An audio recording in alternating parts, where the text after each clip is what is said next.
vision of the entire airspace between them. So Stellath can't really catch him off sonar with drops. What Stellath needs to do is basically transition into Marine Tank, which is pretty much what he's doing. He's making 2 reactors right now. He's starting his tank production, getting a combat shield and and upgrade. And actually Stellath is a huge blunder right there. Almost lost his command center. Really not a smart move to basically try to expand without securing it. And these 3 Needles are going to be plugged away at the command center, which is actually in red health. And he definitely puts some SPs over to repair that. Meanwhile, also is coming in for attack right now, but it gets fended off. But again, what Stellath needs to do is basically secure his third, turtle up on lots of Marine tanks, and then push out. Whereas also G really, because he knows Stellath is taking a third base, what he needs to do is probably go for his gold and then start transitioning into something like Broodlords and basically prepare for late game. Another drop coming in from Stellath. He's really stubborn. Of course, all of Ostagy's overlords see this drop. Let's see how he responds now. He has Mutalisk already in place, but he only has 4, and there are a lot of Marines right now, and a medevac, so those Mutas won't be able to do that much. They're really coming in and surrounding. Alright, so that drop does get taken out. Not very much damage done by Stellath. And again, this goes to show that having a really good overlord spread is incredibly important on this map. In general, and all maps actually, but especially this one because of the danger of drops. And now Stellath is moving out his unit, so he's going to be able to defend his third base, and as I said, Ostagy is taking the 4th gold base. So basically, both players are transitioning correctly, and now it's really up to Stellath. Stellath is kind of behind. That's because he's made a few blunders early on in the game, but basically the game is developing into late game exactly how it should be. Now, basically, the onus is on both players to kind of close out and finish the game properly, essentially. We do see that Ostagy has superior upgrades. Oh my god. He should not run into that right now. It looks like Ostagy is gearing up for a huge attack. Planetary Fortress just finished, and lots of bunkers are big too. So Stellath is actually going to be incredibly fortified right now, and attacking into this would pretty much be suicide. And Benway does not want to do that. One thing Stellath can do right now, though, if he was scouting, is send a small group of Marines over to kill the gold base. Basically, what Penner wants to do in this position is deny Zerg his 4th base. Ooh, actually, Ostagy going for the rocks instead. He's going to be able to really circumvent that huge fortified area and go for the natural, go for the main. If Stellath doesn't realize this, Stellath is actually pushing forward. Sees that there aren't a lot of units there. Scans there too, wondering where the units are. The units are actually at the north. Let's see if they defend the main or go for the attack. They're going to take down the 2nd barrier, rock barrier. And as I mentioned, Stellath is going down for the 4th, but again, kind of a little bit poor scouting there because he is not scouting that. He's rock setting. So, and again, this is exactly what Ostagy needs to do. He knows that the 3rd is so fortified that attacking it would basically be suicide. So, oh my god. Meanwhile, at the 4th base, Stellath unit gets massacred. Oh my gosh. And now, oh my god, Ostagy has just broken into the main base, so it looks like he's probably going to be able to win this game right now. It looks like Stellath has not a lot of army left, and Zerglings are basically just plugging away at the natural expansion, killing all of their stuff. If you look at the income tab, 51 SCVs to 88 from Ostagy. Ostagy is actually oversaturated. You really don't need 90 drones. That's a little bit too much. This 3rd base is kind of the saving grace for Stellath, but again, Ostagy is retaking that gold expansion, and Stellath is in a lot of trouble right now because he has to defend from 2 fronts now that he's also destroyed. So he's going to be in a lot of trouble. If you look at the army tabs, they're basically equal, but Ostagy is 50 supply ahead. Can you repeat that statement again? They're basically equal. That just makes me fun of you. Ostagy is 50 supply ahead. But, do you know why he's 50 supply ahead? Because of the drill. So many goddamn right. But in terms of the army size, they are pretty even. And one thing you want to note, because he has so many drones, his army is always going to be smaller than Stellath. That's true. He's going for a little counter. Again, it's just basically, no, it's not a little counter. It's a goddamn enormous counter. He's basically sending his entire army, and it's actually setting up a base trade. Salas just says, you know what, screw it, I'm just going all out on this. Possibly not smart. Also, G is taking the bottom, one of those bottom weird bases. I don't know what to call it. He is taking a 5th base, and he has the gold up. Salif is basically losing his entire main base, and I don't see what he can do to come back from this, actually. He's lost his main base, he's losing his natural expansion, so he's basically just going to be sitting on one base. He is incredibly turtled. You can see he has like 18,000 bunkers and siege tanks lined up. So there's basically nothing Ostoji can do to break through there. But again, he has killed all of Salif's production facilities. So essentially, nothing Salif can do in this situation. So he's definitely fighting to the end. Do you see him rebuilding his base, basically? Rebuilding barracks as well. And going for another command center, he's probably going to float it over. Yep. If you look at the army tab, he's actually ahead of the army tab, interestingly enough. Also, G is trying for an attack, but he realizes that this is an insanely fortified Terran position, and that there is no way, no how he's going to break into that. Right, he's probably going to have to switch tech to break into that, go for Broodlords, go for something that aren't Banelings and Zerglings.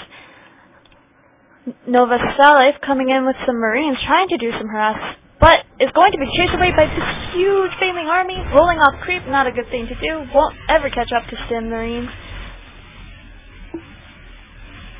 Actually, what Salif should be doing now is just trying to pressure the Zerg. Oh my god, Broodlords are out. So this is basically a good game. There's no way Salif is going to be able to hold on with Broodlords in the mix. These tanks are doing a really nice job of killing Banelings though, but these Banelings are really focused on killing the Marines. Really nice micro by Salif, and these Broodlords are actually kind of defenseless.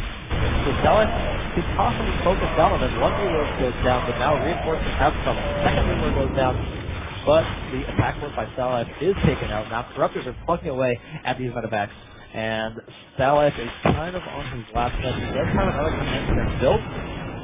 Hopefully he's making that is making that orbital, and lots of barracks are in production now. He's up to 4 barracks. He's building a 5th and 6th, and he's running on 2 factories. So Salif is actually not giving up. He has a lot of money in the bank, too. He's actually counterattacking. He's actually counterattacking, and he's killing the 3rd base from Ostoji. So actually, if he can secure his own 3rd base and kill the gold expansion, he might be okay. Unfortunately, he doesn't have a 3rd base. He doesn't have a 2nd base right now. He's going to have to expand where that Overlord is creeping it up right now. He has a main base. Yes, he has a main base. Salif is going in to kill the gold expansion. Also, G is running away in the army count, though. He's at 4,000. The army Salif is looking at 3,000. So, not looking good right now. If you look at the army, 5 Broodlords, several Banelings, and so also G has been basically just sieging up. And Salif, again, is in a lot of trouble here because these Broodlords outrange everything that the Terran has. So unless he can get Vikings out really soon, which he can't because he has no Starboards. Oh, he has 2 Starboards, but no real hope. Ostoji is basically breaking down the siege through brute force. Despite a valiant effort by Salif, I think he is going to succeed in this. Definitely. I can't see how Ostoji can come back, or sorry, Salif can come back from this, although he's really definitely trying, pulling out all the stops, just lifting, unlifting, doing crazy Sin City right here at his fortified 3rd now turned main base. Trying to land and expand at that 9 o'clock position, but finds himself unable to. He's probably going to try to break down the rocks, but he doesn't have an army necessarily to do that with. He had 15 Marines, but now he only has 9 Marines. And they're kind of chilling on the elevated platform, and he actually has no medevacs either, so those Marines are basically stuck. He's now started Viking production. I don't know what one Viking is going to do against 5 Roosters, but we will see 2 Vikings are now out. And again, I think Ostoji can really just run in here and end the game. And he is running in for the kill. Lots of Baneling are blowing up the FTV line, and holy crap, all of Salah's FTVs are getting taken out. If you look at, he only has 11 FTVs left. He's basically on his last life share. All the Broodlords are getting taken out, but now Corruptors are coming in. Although the final Broodlord does get taken out. You can use those Corruptors to make more Broodlords. You can actually just make the Broodlords right on top of Stylus Forces, just kind of a slap in the face. I'd like to see some slaps in the face this game. Yesterday we actually saw, actually 2 days ago, we saw some Zealots dancing in some famous famous tournaments. Like to see a Slash dance with these Zerglings. I'm not going to try to spoil anything. OGS MC is a very BS player. Yes, indeed. Oxygen coming in with the Zerglings now. And Oxygen is going in for the kill, maybe? For some reason, Stylus isn't dead yet. Crazy. That is crazy. Absolutely crazy. If we look at the army tab, they're still pretty close in army. And actually, Ostoji doesn't have very much money. That's actually kind of interesting. So Ostoji is on 2 base right now because he just lost his 3rd.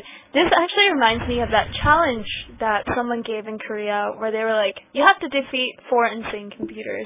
The guy chose Terran, and he just sieged until the whole map was empty of minerals, resources, and then he slowly pushed out. This is actually something Stylus can do if Ostoji keeps on throwing units at Stylus. Yeah, actually I would say Stylus has a really good chance if Ostoji didn't have this bottom base. But he does, and Stylus says, my god, I suck. Hi, TK. Oh my gosh, look at this trash talk. Ostoji is fucking snack.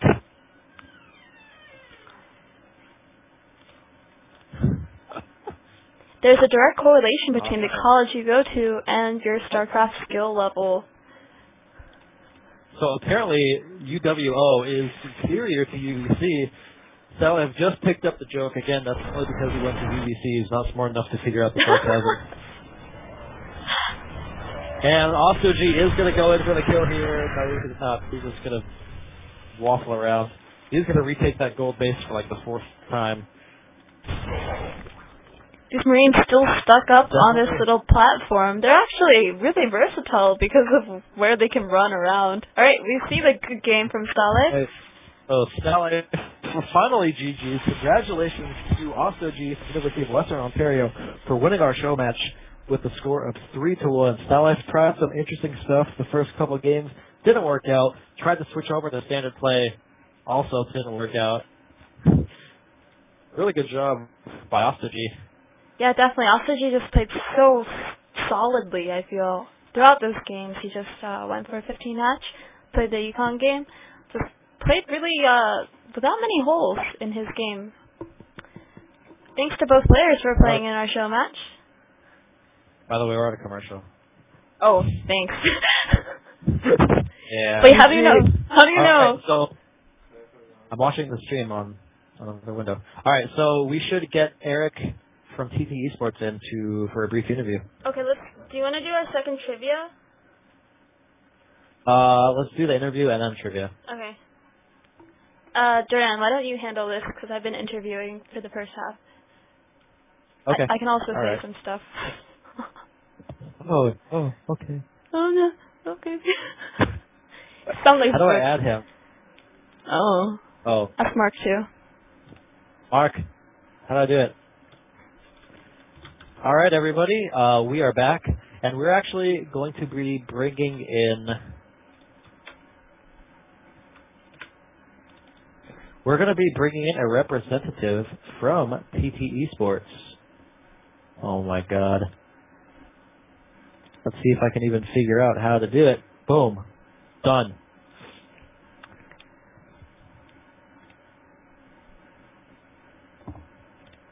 All right. Okay. Made it. All right. Hey, how's it going? Okay, it works. Good. Okay. All you right. can hear me okay? I'm not having issues with my sound or anything. Oh, you're good, and you are on air too. All right, so we have Eric Brinkley from TT Esports over here. TT Esports